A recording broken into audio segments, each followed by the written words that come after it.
when one sees the way that the Trump administration has dealt with the Iranians while in the middle of negotiation, it really sends one story even to the most trusting, that the United States of America under the Trump administration cannot be trusted. And I hold the view that even the Russians who are involved in negotiations with Ukraine may now think differently. How can we trust an administration who in our very neighborhood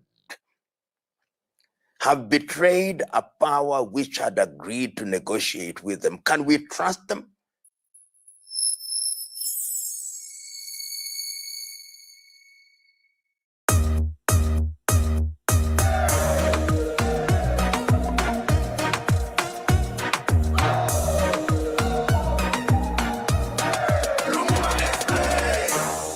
To enforce what is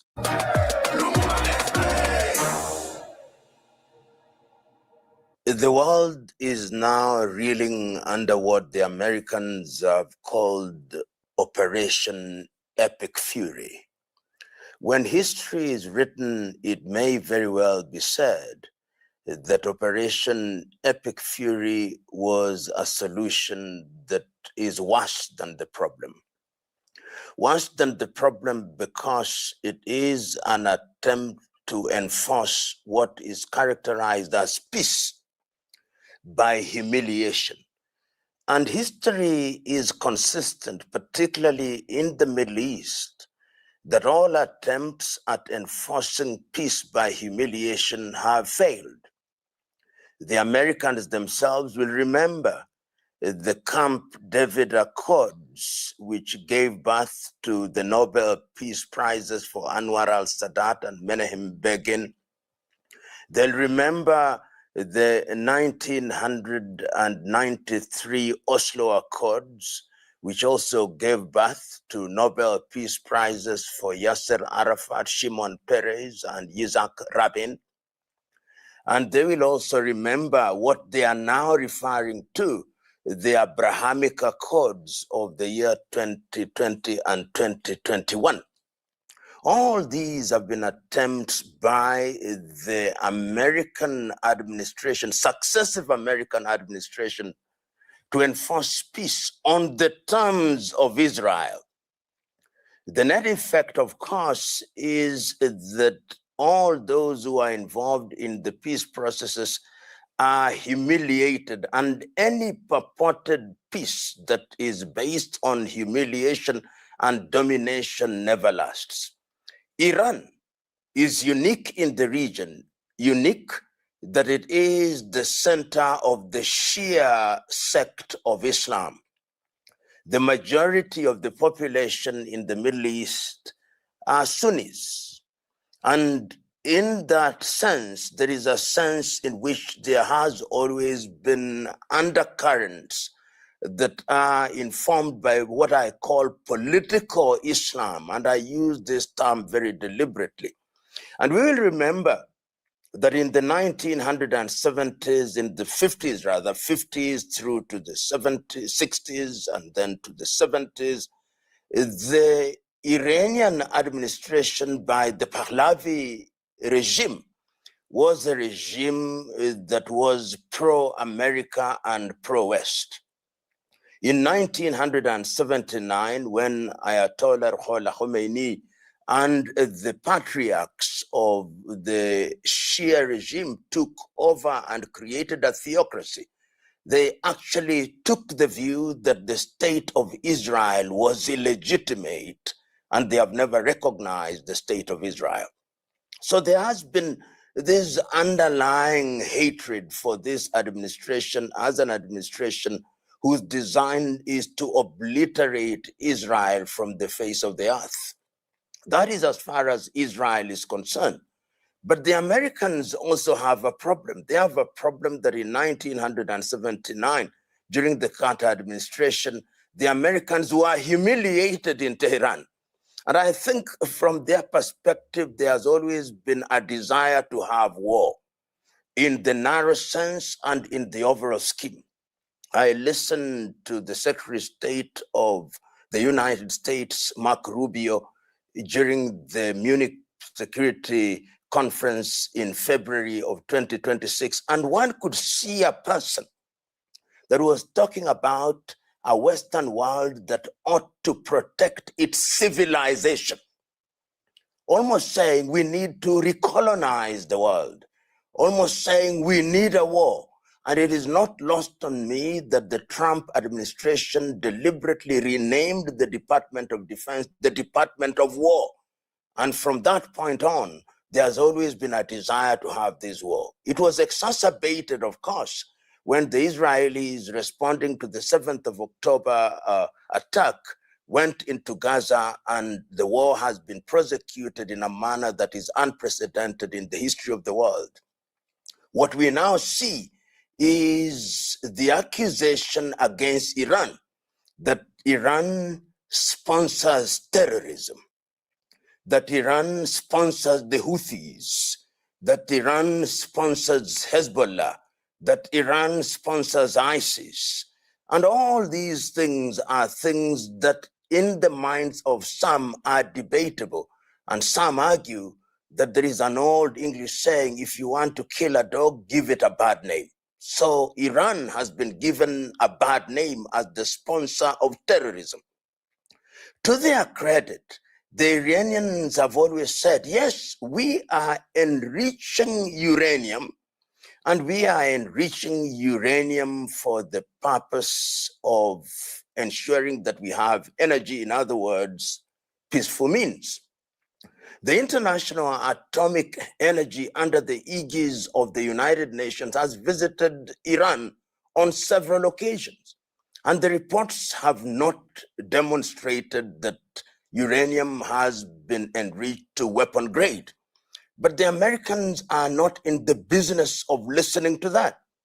So that in 2025, when the Israelis attacked, and for a few days there was a war, the Americans then claimed that they had decimated what was supposed to be the nuclear preparedness of the Iranians. So one would ask, if that happened in the year 2025, why is it that the claim is being made is that the Iranians are once again having or exposing themselves as having nuclear capability? But the story has now changed. The story from the Israeli perspective is that if you want permanent peace, then you've got to decimate Iran. You've got to decimate their capacity to produce ballistic missiles, their capacity to produce drones. The Americans are saying we've got to decimate their capacity to produce nuclear device and also capacity to deploy and, of course, produce ballistic missiles and drones. The story has now converged from the Israelis and the Americans.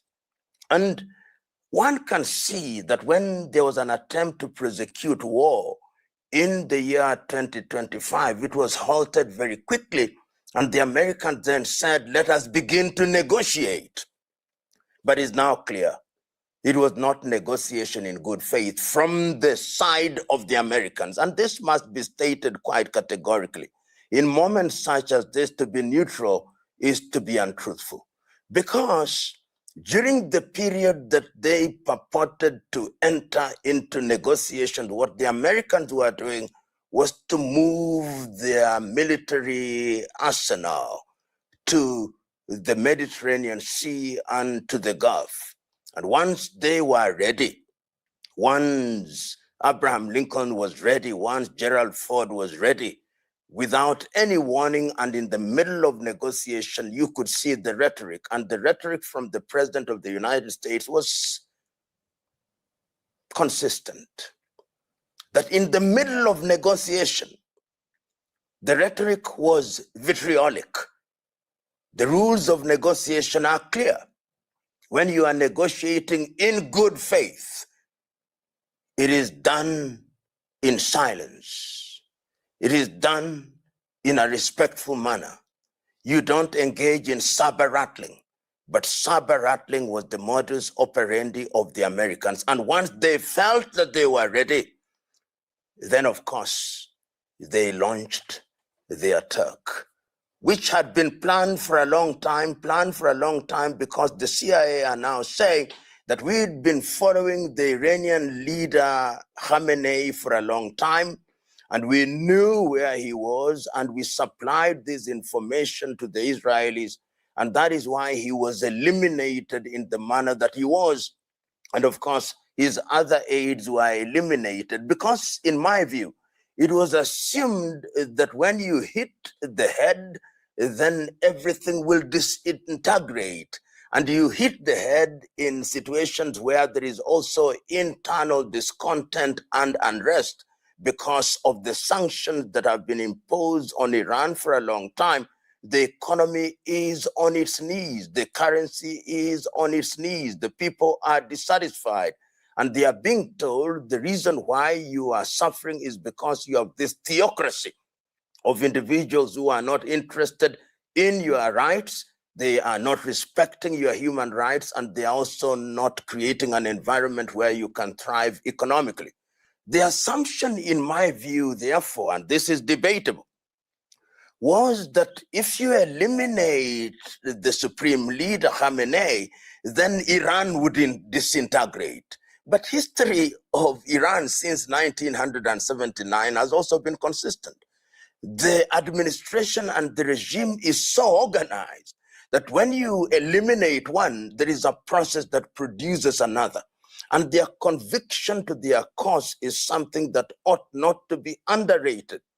And if you listen to the interviews in the streets of Tehran, a few individuals who are anti-regime are now pro-regime, because you are now humiliating the Iranians as a people. And when you are humiliating a people, then they deal with their internal issues first. The Americans are saying, of course, and Benjamin Netanyahu and President Trump has been consistent in saying, this is going to be a short war. But let us define short. It may be short in the sense that within a few weeks, the combatants, particularly the Americans and the Israelis, when they think that they have decimated the Iranians and now they have expanded to Lebanon, they may very well expand to Yemen and other areas, and then they will sue for peace and get what they want: humiliation of Iran and having them effectively surrender. The Iranians warned in advance that if you attack us, this is going to be a regional war. And there are many people who are analyzing differently. The Iranians, of course, then said, we are going to hit all your bases, whether they are in Bahrain, Kuwait, Oman, or Qatar, we are going to hit them. And they have, with the consequence that the value chain or the supply chain in the world has now been disrupted in a manner that was not anticipated. And I've listened to the arguments by the countries that have been hit at the UN General Security Council, saying that this is indiscriminate. But one can debate. If you lend yourself to be used by my enemy, are you not my enemy? And this is what the Iranians are saying. And as regards Saudi, and I think the Israelis want the Saudis to be involved, the Iranians have come out, it is not us who hit Orascon. This is false flag. It is the Israelis who are trying to hit Riyadh with a view to getting them into the conflict. I believe that will be verified in the near future. But Israel is doing everything and anything to ensure that this war is used to decimate the Iranian people. And what they wanted was to ensure that America was involved. When they did it in 2025, the Americans were not quite involved. Now that the Americans have started losing their young men, now the Americans will be deeply involved. And that is exactly what was in the playbook of Benjamin Netanyahu and the individuals who ran the government from Tel Aviv. As to how it will pan out is a debate. It is a debate And that is how it legitimizes the debate as to how long the war will be. The conventional war may very well end, but will it end? Will it not breed a new group of individuals whose only reason for survival is that we must ensure that Israel never knows peace? And for the first time in the recent past, we have seen Israel being hit and hit quite effectively in Tel Aviv, in West Jerusalem, in Haifa, in Eilat. And these are things that are also going to generate internal discontent. And I am of the view, and I may be wrong in this regard, that the Israeli government and the administration of Benjamin Netanyahu is now a war economy. They cannot survive for a day, metaphorically speaking, without war. It is in their interest that a war is sustained, because it is only in that way, by externalizing your enemy, that you legitimize your being in power. Because the old saying is, when you are in a crisis, you don't change your leaders. And it must never be lost on us that there is personal existential threat to Benjamin Netanyahu and his wife in terms of prosecution for the activities that they engaged in. So these are factors that are there. I've also seen NATO is also saying that they support this. And there are those who are arguing whether this is true or not, is that there is an attempt by the Trump administration, an attempt by the Benjamin Netanyahu administration to create a rift between the Sunni and the Shia Muslims in that region. And that if you pit the big powers in both factions of Islam, with Tehran and Iran representing the Shia, and the Saudis, on the other hand, representing the Sunni, you'll create an environment where you make your enemies, because the Arabs in their totality, from the Israeli perspective, are their enemies since 1948.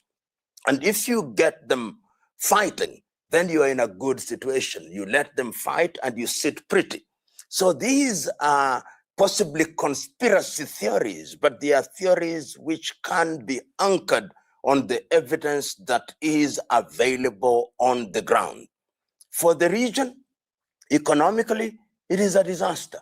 Countries such as Qatar, that long boasted of having calm and peace, the Emiratis, which boasted of having calm and peace, the Bahrainis, the Omanis, the Kuwaitis, it is no longer business as usual. It is business unusual. When you have your entire fleet grounded in Qatar, Etihad, Qatar, the Emirates, it means that your economy is suffering. Countries are now evacuating, so that the foreigners who have been working in Dubai, if they are evacuated, they'll think again, because they know that this is a war that never ends. I always remember the word that was spoken by one person who was being interviewed in Gaza, and he said, the Mujahideen has a long memory. You may think that the war has ended, but once you have humiliated us, once you have dominated us, or so you think, we of this generation and generations yet to come will only exist for one thing: revenge. And I think that that is what is going to happen. I saw people in South Africa, in different parts of the world, talking about the martyrdom of Khamenei, and he is going to become a symbol. You remember when Osama bin Laden was eliminated, they threw his body into the sea.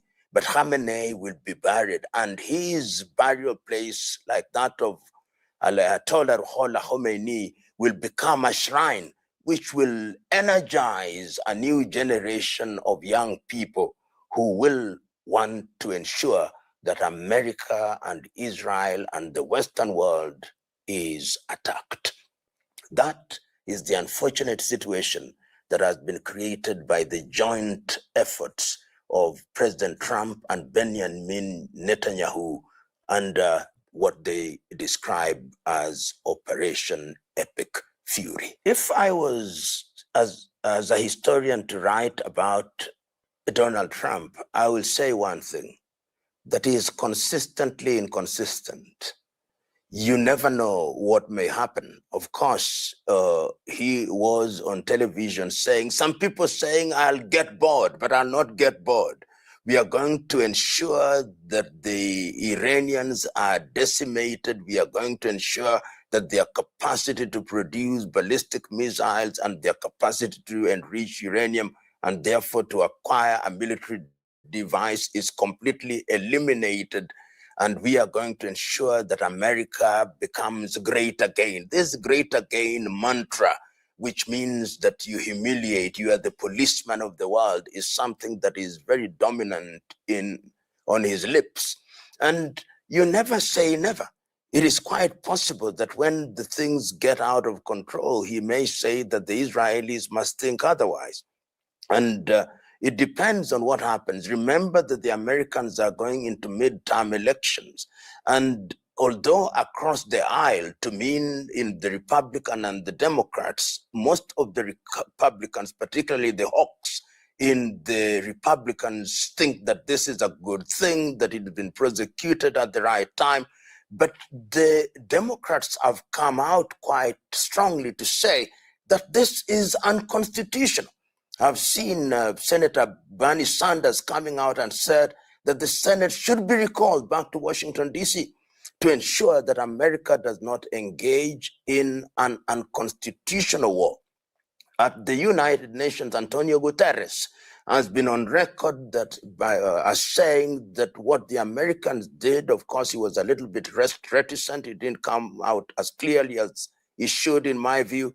But he said, why prosecute a war in the middle of negotiations, in the middle of discussions on what ought to be done, at a time when the United Nations is sending inspectors to Iran for purposes of verifying whether they are complying? Why do this?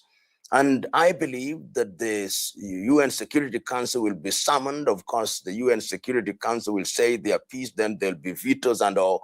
But Trump is capable of flipping over, depending on what the domestic situation is.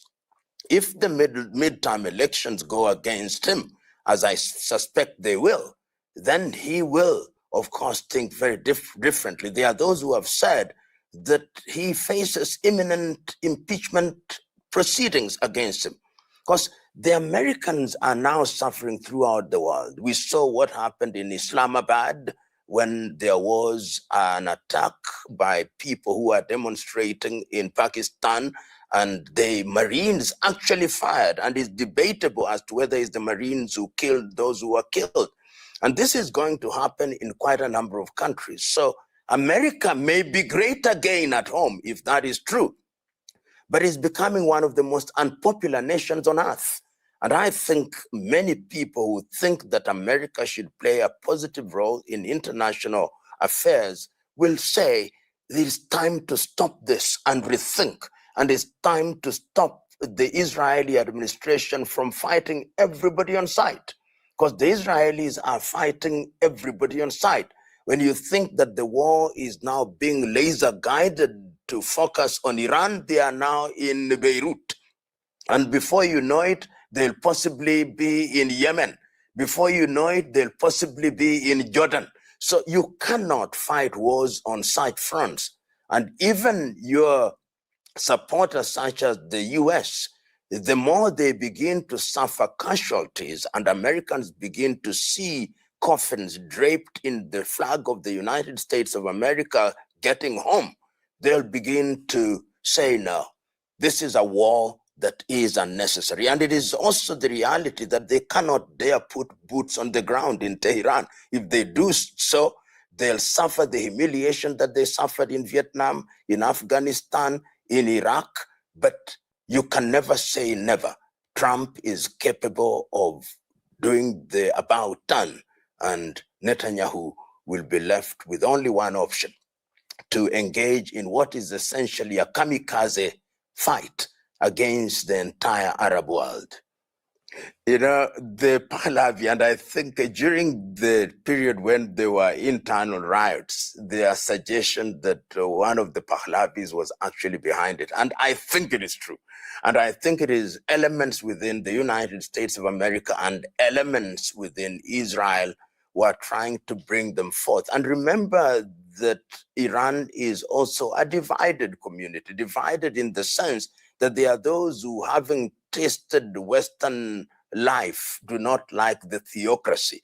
And you remember when the young girl was killed or died in prison after she was accused of not having dressed properly. The young people came up.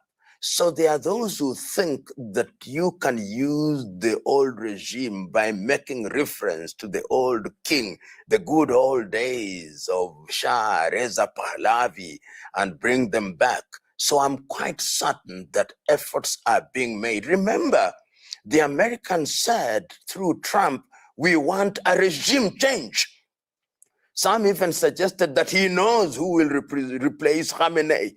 So there is this idea that you can parachute in somebody who will then sit in office and become the de facto leader, if not the de jure leader or lawful leader of Iran, and then prop up a regime which does your bidding.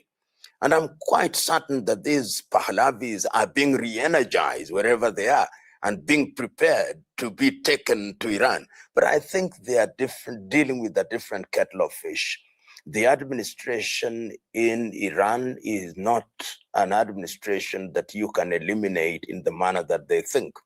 And if they do that, I think they are in danger of creating something in the nature of a civil war in that part of the world, because there'll be resistance. And perhaps that is what they want. We have seen whenever the Americans have been, what is left behind, except in very few cases, is chaos. You saw what they did in other countries. It could be chaotic. And I was thinking to myself, it appears that it is a rite of passage for every American president to kill the leader of a foreign country or to kill somebody. Now, Trump has killed Khamenei, and he's very proud about it. And if you look at the list of his predecessors, they were also proud that they had killed some foreign leader. It's a sad thing, particularly when you hear that some of these leaders also claim to be Christians whose commandments say, thou shalt not kill. And yet it would appear their mantra is, thou shalt kill and boast about it. But I think that the situation is very dicey. The Pahlavis may think that they can come in and occupy what they consider to be an empty seat, but you see what happened. No sooner had the supreme leader Khamenei been executed than the process of his replacement started in earnest, and the stabilization of the chain of command is alive and well. So it is not going to be easy, but it's going to be attempted. Russia is a different kettle of fish. So I think that they know their limits. In terms of nuclear warheads, I think the Russians have more than the Americans and the entire Western world combined. And history is consistent. You cannot deal with Russia the way you are dealing with these other countries, because this is a real power. This is a real military power. In fact, I think the fact that America has entered into the war in Iran jointly with Israel now takes away the moral argument that they had. They can no longer blame Russians, because Russians' argument from where I sit is, number one, the reason why we went into this operation in Ukraine is because there was an existential threat. It is because you promised that you would not have NATO expanding to the east, and for that reason we have a legitimate claim. So the moral argument that the West had against Russia is now gone. In fact, I dare say that moral argument the Chinese are watching very closely, and you never know what they could do with Taiwan, basing on the same ground. There is an existential threat in our neighborhood. We have a duty to do what we call preemptive defense, which is you attack before you are attacked. And remember, President Trump has said, the reason why I took Khamenei is because he attempted to take me out, so I took him out first.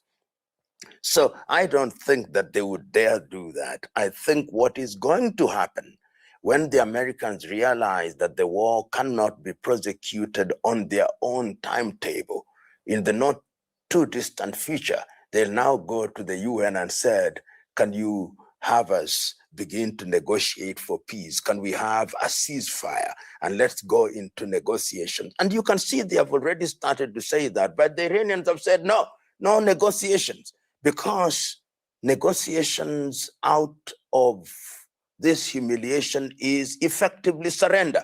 Ultimately, there will be some kind of negotiation, but I think the environment is so poisoned that is not going to be easy this time round. You know, my own view is that the Third World War will be fought piecemeal.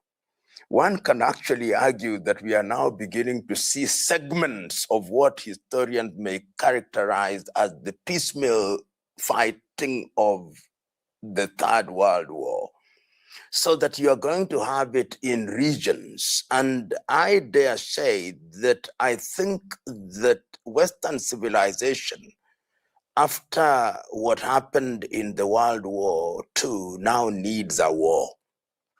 They need a war because war can renew what is a dying civilization. And you can see this from the rhetoric of the leaders, particularly of the United Kingdom and the leaders of France. The others are a lot more reticent. They are upping their expenditure on defense, and they are getting a lot more involved covertly or overtly in different segments. So once they have dealt with the Middle East, they will have destabilized that region sufficiently to justify reconstruction. And I think their economies need reconstruction. That is number one. Number two, the war is also an economic war. Because if you look at what is happening in the Gulf of Hormuz and the world supply chain, they are also, in my view, trying to starve a country that is emerging as economically very strong like China, so that the Chinese are going to buy oil a lot more expensively. Their goods are going to become a lot more expensive. And in my view, that is going to undermine their economy, or so they think. And you can also see an attempt at dividing the world.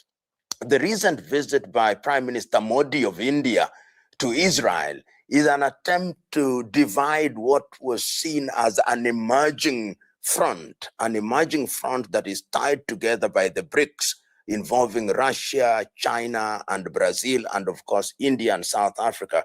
And one wants to see how India will behave in this kind of arrangement. Of course, Pakistan has its own problems with Afghanistan and is internally rather unstable. But you can see that the world war is being fought in piecemeal in that region. And this is a region that is at the center of the world in terms of the supply chain. You can also see that in Latin America, there is an attempt to destabilize countries there. Cuba is already being starved by the Americans. They now want to take control of the oil fields in Venezuela, which was also a major supplier of oil to the Chinese. They want to take control of the Panama Canal, and they are getting into regimes there. Of course, Venezuela is one such administration. One wants to see what they'll do, because the Brazilians are quite clear that they will not allow themselves to be dominated.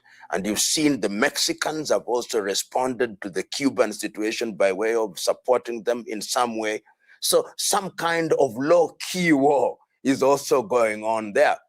In Africa, you also see the heightening of the conflict, which is a resource-informed conflict in places such as the Democratic Republic of Congo.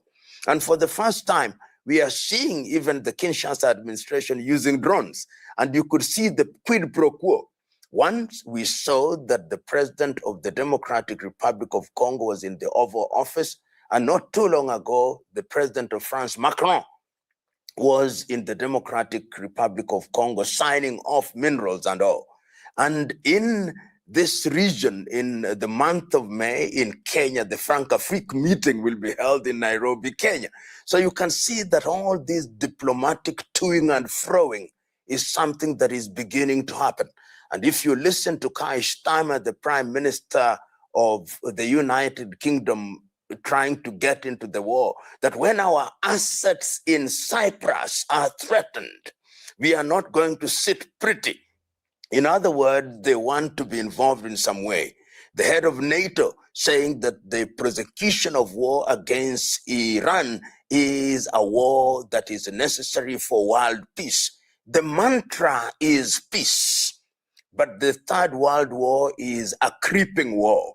I think it is creeping very slowly, and it may very well be fought piecemeal, not in the total sense that one anticipates. My only fear is if a country like Israel, which has never declared that it has a nuclear device, but which the world knows as a nuclear device, feels so threatened that it uses a nuclear device against Iran or against Lebanon.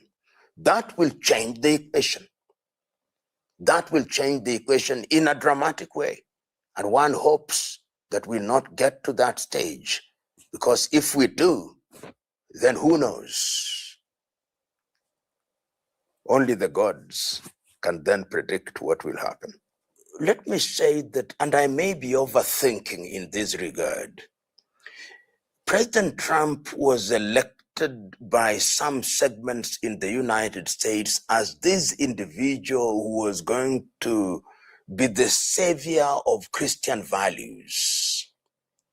In the United States, those who are anti-LGBTQ said, yes, this is our man who is going to ensure that we go back to the basic morals. He was this new person who is the protector of Christianity against Islam. That is how he justifies the bombing of Kaduna in Nigeria. These Boko Haram are killing Muslims, and I, Donald Trump, the leader of the free world, I have a duty to protect the world. I'm the new person in the block. I'm your King David. I'm the one who is going to slay the latter-day Goliath. And in that regard, even when he says that I'm changing the name of the Department of Defense to the Department of War, he's saying that there is an existential war which must be led by the United States of America. He's saying, not in so many words, America is lucky to have me as their president, because, as he said at one time, what is right is only limited by his sense of morality. You can see that that is a person who has elevated himself to a status where in his mind, he is infallible. In his mind, he is the savior of the world. In his mind, he is fulfilling prophecies. In his mind, he is doing what is right. In his mind, as the good Christian that he claims to be, is creating a new world order which is divinely approved. And the people who stand on his path are people who are only good for one thing, to be eliminated. And when you listen the description that they give Khamenei, they say this is the worst person that has ever lived, and that this administration that was put together in 1979 after the revolution, starting with Khamenei, and this now Ayatollah Ruhollah Khomeini, and now Khamenei, is one that should be eliminated. So there is a sense in which this is also seen as the protection of the chosen people. It must be seen that the Israelis are depicting themselves. We are God's very chosen. And when we are God's very chosen, we operate outside the law of the world. And one can dare say that what was known as international law, having been articulated so very well after the World War II in San Francisco under the Charter of the United Nations in 1945, what was then created in Paris in 1948, the Universal Declaration of Human Rights, what was created in 1949, the Geneva Conventions relating to war, are all dead. The United Nations, which was created after the League of Nations as being the body that would ensure that there is no arbitrary use of force without reference to the Security Council, is now neutered. They are only good for one thing, issuing statements which nobody bothers about. So Trump is now the big kahuna, the new King David, if you may, who is dispensing justice. And if you look at the old Bible, whenever they were doing things, they cleared everybody. They cleared men and women and cleared even the animals. And that is exactly what they are doing in Iran. So I'm quite certain that when they sit in the calm of their room, they are saying, ours is a divine mission, and we are going to carry it with the precision of the laser. That is the argument. And to argue with people who believe that they are working for a divine power is not easy. Because in their mind, the thing they call negotiation is actually surrender. The thing they call negotiation is actually doing what they want, not what you think is right. In their minds, might is right. In their mind, what they say, in a manner of speaking, is the gospel truth. And I believe that the duo of Donald J. Trump and Benjamin Netanyahu see themselves in that way. We are the chosen few, although they have chosen themselves.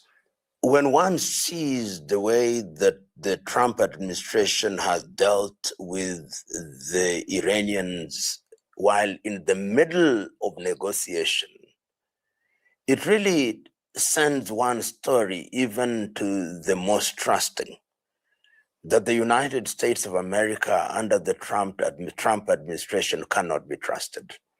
And I hold the view that even the Russians who are involved in negotiations with Ukraine may now think differently. How can we trust an administration who in our very neighborhood have betrayed a power which had agreed to negotiate with them? Can we trust them? Are they not just using these negotiations as a scheme for buying time and sizing us up as to whether they can actually shift military hardware into Ukraine and the neighboring countries so that they can engage us in a real war? I believe that going forward, any negotiations which is brokered by the United States of America is going to suffer from a credibility crisis, even from the most trusting of partners. Of course, President Trump may both publicly and privately tell the Russian administration, but you know you are Russia, you are different. We cannot do the things we do to these other countries. You are different. As to whether the Russians will now accept that that is the case is another debate. I believe that if the Russians now want to greet the United States of America, metaphorically, they will wear gloves. They'll wear gloves because they don't think that they can be trusted, which is sad. But it is sad, and it is sad because it means that diplomacy as we knew it is dying, and that perhaps there is now need for a different kind of diplomacy, that there is now need to rethink even the architecture of the UN as was conceived in 1945. What structure it will take, nobody knows. But there is no doubt in my mind that once again, the rule in the world is that might is right. And that if you have the strength of a giant, you use it like a giant. And the giants are now using it. It is not lost on me that powers such as China are very quiet. Their silence could be subject to interpretation. The Russians have, of course, been very clear in what they have said and what they think about this war against Iran. And I think that they are simply saying, you did the wrong thing. You cannot lead people to a negotiation table, and whilst they are negotiating in good faith, you then beat them up and kill their leader. How do you even come back to the negotiation table? All the people who are negotiating with you, almost all of them, you have killed. What is the guarantee that the new set are also being identified for being slaughtered a few days later? That is the poisoned environment that has now been created by the Trump administration at the behest of the Netanyahu administration in Israel.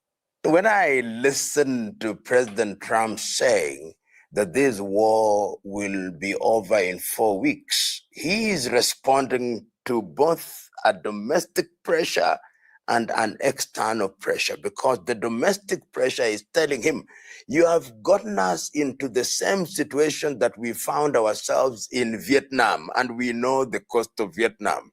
So from that perspective, he's telling his American audience, no, this is a short exercise which will end in 4 weeks. But unknown to him, he's created a trap for himself. The history of the Middle East, right from the 1960s, is that once you get in there, you never get out. That is the reason why the Middle East has given birth to the largest number of Nobel Prize winners, those who try and think they have got it. That is why over the years you've had the Camp Davids, you have had the Oslo Accord, you've had all these others, the Abrahamic Accords, and he thinks that he will parachute in and get out. It is not going to be easy.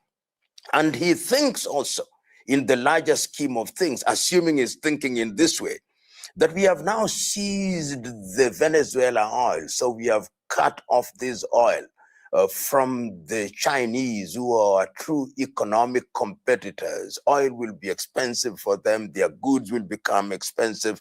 We have also cut the line from them. They cannot get the oil that they were getting through the Gulf of Hormuz, and therefore we have created a trap for them. But I think he's getting it wrong. The history of the world is that countries have thrived through sanction busting. And there is history to demonstrate that you can only police the world in the manner that you think you can for a long time. And some of the enemies that he has now created, even within the Arab world, or ask them, Saudis are not selling their oil. The Qataris are not selling their gas. The Bahrainis, the Kuwaitis. So even his allies are interested in having this war ended. And my view is that the trap he thinks he has created is a trap that will trap him. And it will trap him in such a manner that he will not even know.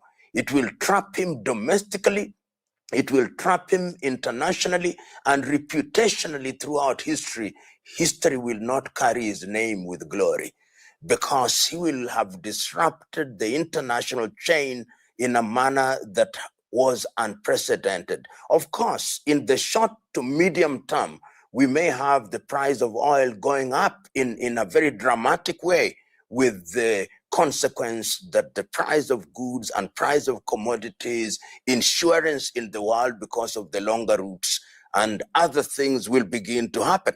But if you look at the impact of what has been done, he has created more enemies than friends. As I've said before, the solution is worse than the problem, and he will realize that sooner rather than later. And the assumption that even the oil that he is now getting from Venezuela will cushion him for all times is misguided. And let time be the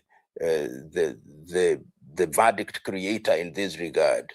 And time will give a verdict that will demonstrate that the American president thought that he had all the answers. Little did he know that he was creating little traps even for his own country. And the other thing that is not being said, I think that as a result of what is happening, there'll be so many centrifugal forces that even what they call terrorism may spread in the world as a result of this. Because when you are dealing with one power, you have one chain of command. When you create an environment where different chains of commands are being created through ISIS, through Hezbollah, through the Houthis and others, sleeper cells which exist in different parts of the world may very well be woken up, and to the detriment of the United States of America. Because when we are speaking about Trump, we must remember that he is exposing his country, the United States of America, to danger. The argument or the belief, and I think this is a Netanyahu view, that the only way to weaken the Arab world is to create a divide, and that this is our opportunity. Our opportunity is to ensure that the Sunnis, led by Saudi Arabia, and I'm using the word lead very guardedly, and the Shias, led by the Ayatollahs, need to be fighting. Because when they are fighting, then we can prosecute whatever we want in the Middle East. When they are fighting, then the Israeli state is safe. When they are fighting, we can do whatever we want in Gaza. When they are fighting, there'll be no claim or demand for a Palestinian state. When they are fighting, we are stronger. And I think he may have succeeded in persuading the American administration under Trump that that is the underlying reason why it is necessary to create this environment.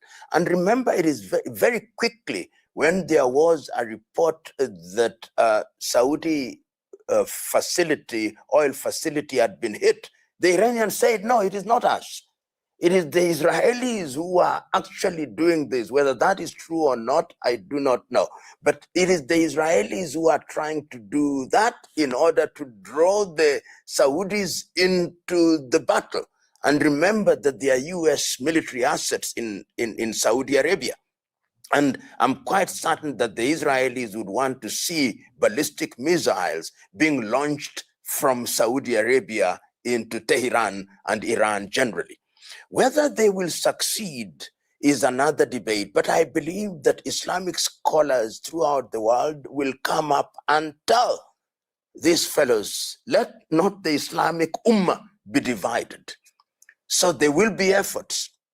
There may even be success in the short to medium term, but this has also animated Islamic scholars throughout the world, that let us not allow ourselves to be divided by these individuals whose benefit will be that we are divided and we are no longer reading from the same page. I think that is what is going to happen.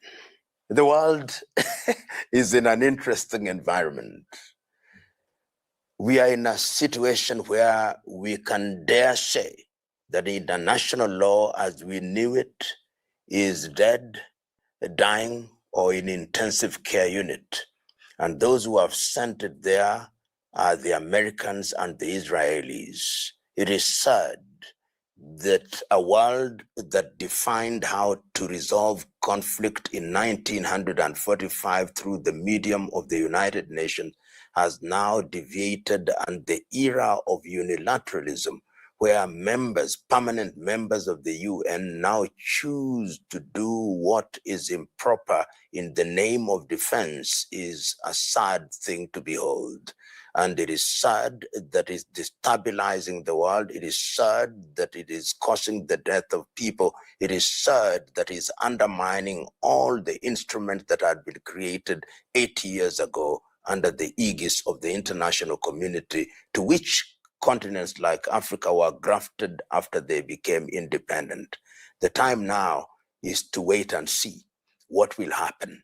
Will the UN rethink what it should look like? Will the UN begin to rethink its institutions such as the International Court of Justice and even the ICC, which appears to have been neutered by the United States of America, courtesy of Israel?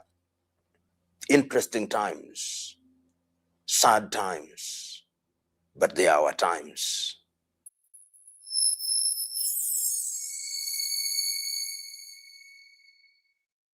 when one sees the way that the